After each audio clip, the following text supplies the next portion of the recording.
Seven million doses of the COVID-19 vaccines have been administered among Nigeria's 206 million population. Alhaji Lubi Salah, a religious leader, welcomed the effort made by the government to combat the virus, but stressed that the authorities should pay more attention to the continent's battle against malaria, which he said was killing more people than COVID-19. Yes, in this aspect they are doing good, but we have more important sickness in the society more than this. I don't know why government are emphasizing on this. Like malaria now, it's killing many people in this country, but government is saying nothing. If they are saying anything different outside there, it means they don't know the impact of it. The WHO endorsed the world's first malaria vaccine on Wednesday after clinical trials carried out in 3 African countries, Ghana, Kenya and Malawi. Africa accounted for 94% of the world's malaria cases in 2019. After the death of a 3-year-old child from Ebola in the Democratic Republic of Congo, 5 months after the latest epidemic of the disease in the African nation was declared over, residents in the town of Beni fear the further spread of the deadly virus despite the experience gained in the management of the disease during previous epidemics. Absolutely, the fear exists because since Ebola disappeared, we couldn't bear to think that it could arise again. That's why I express my fear, of course.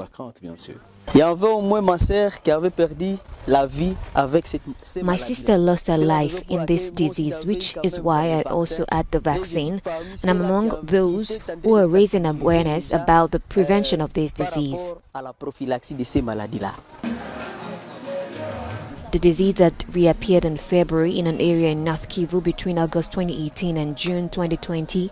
The country experienced the largest outbreak of Ebola in the history of DRC, with close to 3,500 infections and close to 2,200 deaths. A treasure trove of Cuban dance and music have been rescued by a group of 19th century musical genres lovers in Monteses, Cuba. Born of old Spanish contra dances, incorporating Afro-descendant musical heritage, the first danzón was premiered by Miguel Faide. Among those items discovered were danzón and danzonette, a hybrid genre that among other novelties incorporate vocal interpretation. We're doing this rescue work for the young. The young are not going to dance to what was written and played in the 19th century, but they can know what was done in the 19th century, with its richness, and that is what transcends without losing the essence. Musician and band leader Ithiel Faide, the great-great-nephew of Miguel Faide, the creator of Cuba's national dance, worked alongside historical researchers and musicologists to find and restore 16 pieces for future generations.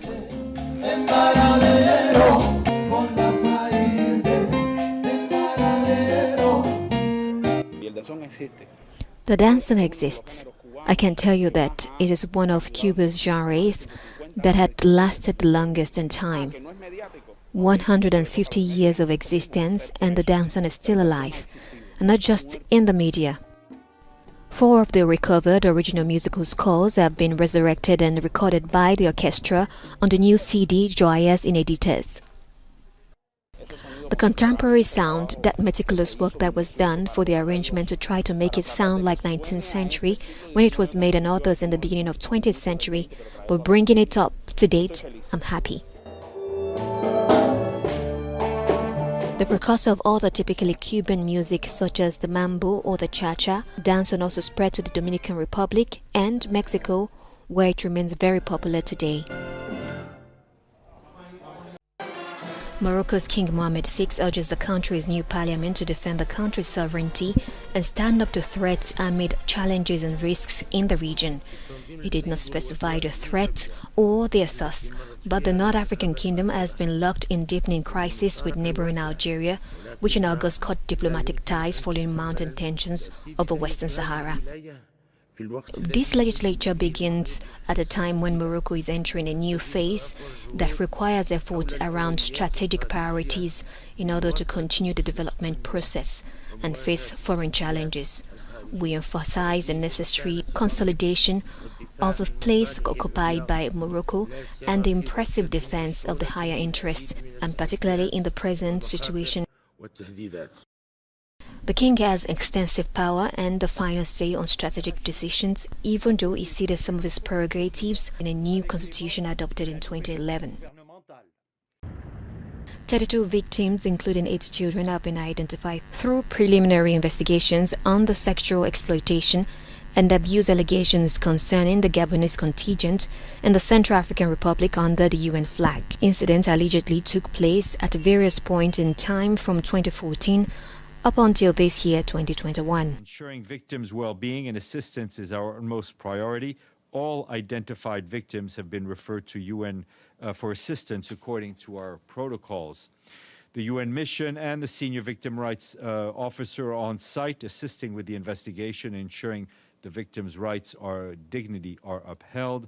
Meanwhile, 410 Gabonese soldiers, and including their leadership, were repatriated to Gabon, and the last 40 remaining Gabonese soldiers remain in country to safeguard and pack up the contingent's equipment.